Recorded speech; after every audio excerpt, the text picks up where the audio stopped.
Assalamualaikum warahmatullahi wabarakatuh. Perkenalkan, nama saya Brilian Cornelius Maramis. Saya dari kelas A dan rekan saya yang bernama Sri Andani Kadir dari kelas B. Kami di sini akan memaparkan materi kami, yaitu tentang gempa bumi. Kita langsung masuk pada definisi gempa bumi. Apa itu gempa bumi? Gempa bumi adalah getaran yang terjadi di permukaan bumi akibat pelepasan energi dari dalam bumi secara tiba-tiba. Nah, energi ini biasanya muncul karena adanya pergeseran lempeng tektonik, aktivitas vulkanik, atau reruntuhan batuan. Seismologi adalah ilmu yang secara khusus mempelajari gempa bumi. Dengan alat seismograf, kita dapat mengetahui getaran bisa direkam dan dianalisis untuk mengetahui lokasi, kedalaman, dan kekuatan dari gempa. Seismologi menjadi dasar penting dalam upaya mitigasi bencana. Di sini ada jenis-jenis gempa. Yang pertama, gempa tektonik dan gempa vulkanik. Dan apa itu gempa tektonik? Gempa tektonik adalah guncangan permukaan bumi yang disebabkan oleh pergeseran lempeng-lempeng tektonik yang saling bertabrakan, menjauh, atau bergesekan. Nah, sedangkan gempa vulkanik itu adalah getaran tanah yang terjadi disebabkan oleh aktivitas magma di dalam perut bumi atau erupsi gunung berapi terjadi sebelum, selama, atau sesudah. Berbicara soal teori elastic rebound, teori ini menjelaskan bahwa gempa tektonik terjadi karena batuan di sekitar patahan menerima tekanan terus-menerus.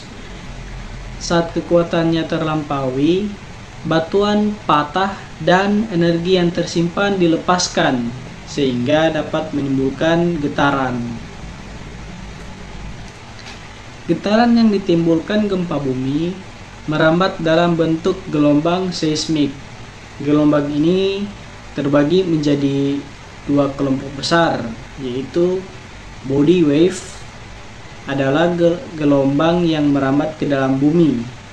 Terdiri dari gelombang primer yang paling cepat dan dapat melewati padat maupun cair, serta gelombang sekunder yang lebih lambat dan hanya bisa melalui padatan. Sementara itu, surface wave merambat di permukaan bumi.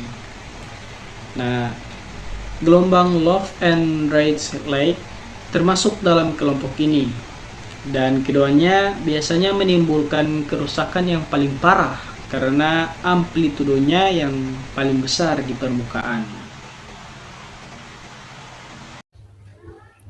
Selanjutnya itu ada hypocenter dan epicenter. Dalam mempelajari gempa, kita mengenal istilah hypocenter dan epicenter. Hypocenter atau fokus adalah titik di dalam bumi tempat gempa pertama kali terjadi. Sedangkan epicenter adalah titik di permukaan bumi yang tegak lurus dengan hypocenter. Selanjutnya intensitas dan magnitude.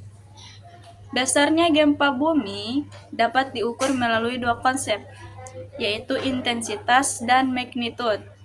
Intensitas menggambarkan dampak atau efek gempa yang dirasakan manusia, bangunan, dan lingkungan yang diukur menggunakan skala Modified Mercalli atau MMI.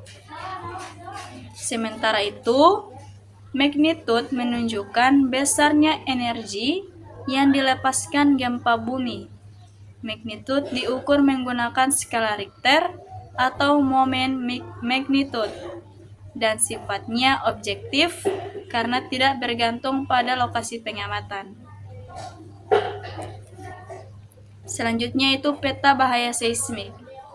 Untuk mengetahui wilayah mana saja yang rawan gempa, para ahli menyusun peta bahaya seismik Peta ini dibuat berdasarkan data seismologi, kondisi geologi, serta catatan sejarah gempa bumi. Peta bahaya seismik berfungsi sebagai dasar perencanaan pembangunan, mulai dari penentuan tata ruang, desain bangunan tahan gempa, hingga perencanaan evakuasi. Selanjutnya itu dampak gempa bumi. Dampak gempa bumi dapat sangat luas. Dari sisi fisik, gempa dapat meruntuhkan bangunan, merusak jalan, jembatan, dan infrastruktur lainnya.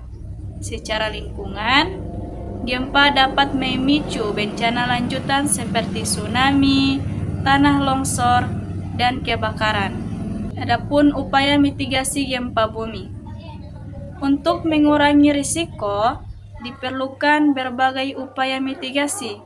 Sebelum gempa terjadi, masyarakat perlu dibekali pengetahuan melalui sosialisasi, latihan evakuasi, dan pembangunan infrastruktur tahan gempa. Saat gempa terjadi, langkah yang harus dilakukan adalah tetap tenang, berlindung di bawah meja atau benda kokoh, serta menjauhi jendela dan benda yang bisa jatuh. Setelah gempa, penting untuk segera evakuasi ke tempat aman, memberikan pertolongan kepada yang membutuhkan, serta waspada terhadap gempa susulan. Selanjutnya itu kesimpulan. Jadi, gempa bumi adalah fenomena alam yang tidak bisa dicegah.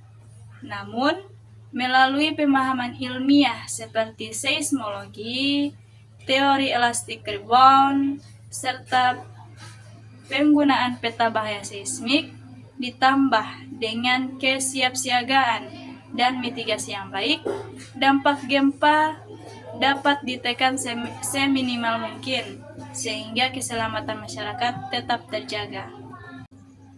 Baik, terima kasih. Itulah materi yang bisa kami paparkan. Jangan lupa untuk di like, comment, and subscribe.